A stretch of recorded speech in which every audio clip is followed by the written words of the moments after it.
மனிதனுடைய வாழும் திறனை அதிகரிக்கும். ஆனா அதிகரிக்குதா? வாழும் திறனை நம்ம ஏற்படுத்திக்கிறோமா? இல்லவே இல்லை. அப்ப வயது வேறு, வாழ்வியல் திறன் என்பது வேறு. சரிங்களா? அப்ப ஒவ்வொரு நாளும் நம்முடைய வாழ்வியல் திறனை மேம்படுத்துறது ரொம்ப அவசியம். சோ உலகத்துல வந்து மனித ஆரோக்கியத்தை பற்றி ஆராய்ச்சி பண்ணக்கூடிய நிறுவனம் என்ன?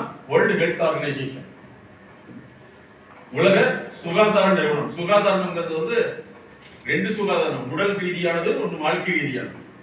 அப்ப அது என்ன சொல்லுதுன்னா, யார் ஆலோசனை பெற்றுக் கொள்வார்கள் அப்படின்னா, உண்மையிலேயே வந்து வளமுள்ள மனிதர்கள் அப்படிங்கிறவங்க தன்னுடைய வளர்ச்சியை மேம்படுத்த ஆலோசனை பெற்றுக் கொள்வார்கள். யாரவங்க? வளமுள்ள மனிதர்கள். பலகீனமான மனிதர்கள் தன்னை வந்து ஒழிச்சுக்குவாங்க, தன்னை வந்து வளர்த்திக்கொள்ள விரும்ப மாட்டார்கள் சொல்லி எது சொல்லுது?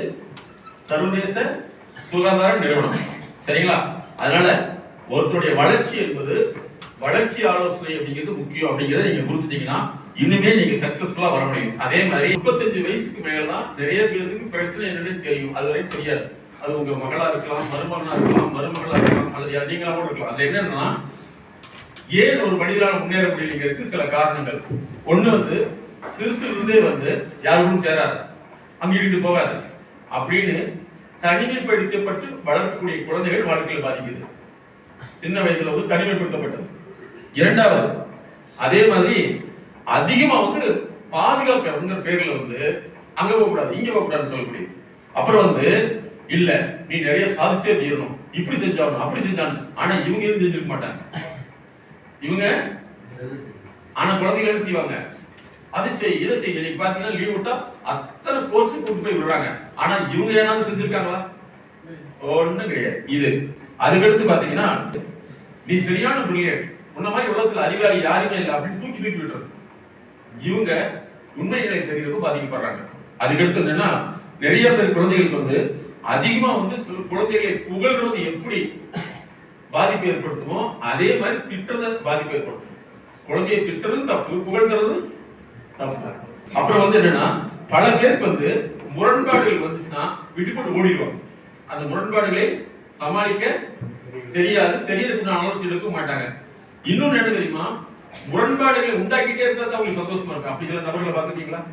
பிரச்சனைய உண்டாக்கிட்டே இருப்பாங்க. குடும்பத்தில் இருப்பாங்க, வாழ்க்கையினுடைய ஒவ்வொரு தொழில்நுட்பங்களும் இருப்பாங்க. அதுக்கு பாத்தீங்கன்னா எப்பவுமே வந்து ஐயோ என்ன விட்டுருவாங்களே, என்ன தூக்கி வச்சிருவாங்களே அப்படின்னு பயப்பட்டே இருக்கிறது.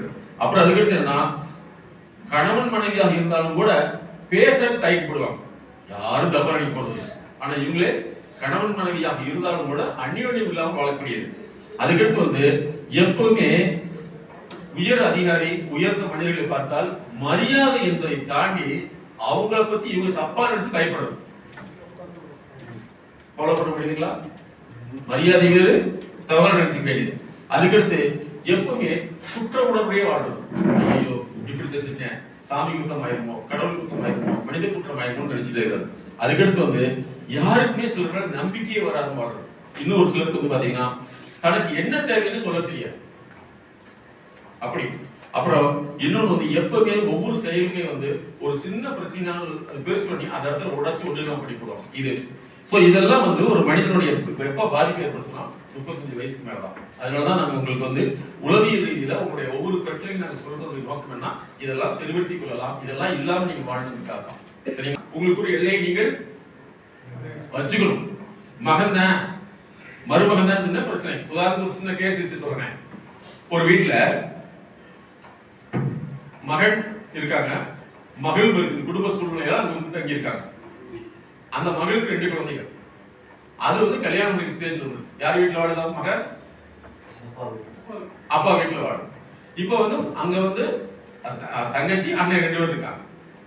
இந்த மகளுடைய பையன் கல்யாணம் முடிக்கிற ஸ்டேஜ்ல அவன் சொல்றான், பாட்டிட்டு சொல்றான், பாட்டி இந்த மாதிரி எங்களுக்கு கல்யாணம் முடிக்கிற ஸ்டேஜ் ஆச்சு, எங்க அம்மாவுக்கு வரக்கூடிய அந்த பங்குன்னு சொல்றாங்கல்ல, ஷேர், அதை கொடுத்துட்டீங்கன்னா நாங்க ஏதோ ஒரு வீட்டை கட்டி வாழ்ந்துக்குவோம் அப்படின்னு சொல்றாங்க. பாட்டி இப்போ இந்த பாட்டி என்ன செய்யுது, தம் மகனை கூப்பிட்டு, இந்த பாட்டியுடைய கணக்கு என்ன, இவன் பேரன், அவரு மகன். மகன் வந்து சின்ன வயசுல எப்படி சொன்னானோ அதே மாதிரி கேட்டுக்குவான்னு சொல்லுது. என்னன்னா இங்க வாடா, அவன் பெரியவன் ஆயிட்டா, ஆனா எவ்வளவு அறிவா சொல்றேன், சின்ன பையன் எவ்வளவு அறிவா சொல்றேன். இந்த வீட்டை வந்து பிரிச்சு அவனுக்கு ஷேர் கொடுத்தோம்னா அவங்க அம்மா அவனோட கொண்டு வாழ்ந்துருக்கேன் அப்படின்னு சொல்றான். என்ன நினைக்கிற அப்படின்னு உடனே இவருக்கு கோவப்படாத ஒரு மனிதர் கோவப்பட்டு மிகப்பெரிய சண்டையாகி அந்த இடத்துல வந்து அடிதடி போற அளவுக்கு வந்துருக்கோம். இந்த அம்மாவுடைய கணக்கு என்ன, தன்னுடைய மகன். ஆனா அவருடைய கணக்கு என்ன, என்னோட சின்ன பையன் இதை சொல்ற சொத்தை கேட்கறான், எங்க அப்பா வீட்டுல போகாம இங்க வந்து கேட்கறான். இங்கதான் முரண்பாடு வந்து எங்களை மாதிரி உள்ள ஸ்பெஷலிஸ்ட பார்த்து சார் எனக்கு கூட்டத்தில் பேசுற பேச்சே வர மாட்டேங்குது. அது எது கேட்டாலும் நான் பின்னாடியே போயிட்டு இருக்கேன், முன்னாடி போக முடியல. முன்னாடி போயிருவாங்கன்னு சொல்லி நான் பின்னாடி இருக்கிறேன். ரெண்டாவது பின்னாடி இருந்தாலும் முன்னாடி போகட்டேன்னு சொல்லி நான் உட்கார்ந்துருக்கேன். அதே மாதிரி நிறைய விஷயங்கள் படிப்பிலும் சரி, வாழ்க்கையிலும் சரி, குடும்பத்திலும் சரி, சமூகத்திலும் சரி, வேலையிலும் சரி, இப்படி நிறைய விஷயங்கள் நான் பின்தங்கியதால மேற்படி பிரச்சனைகள் எல்லாம் நான் சந்திச்சிட்டேன் அல்லது என்னோட வளர்ச்சி தடைபட்டுச்சு.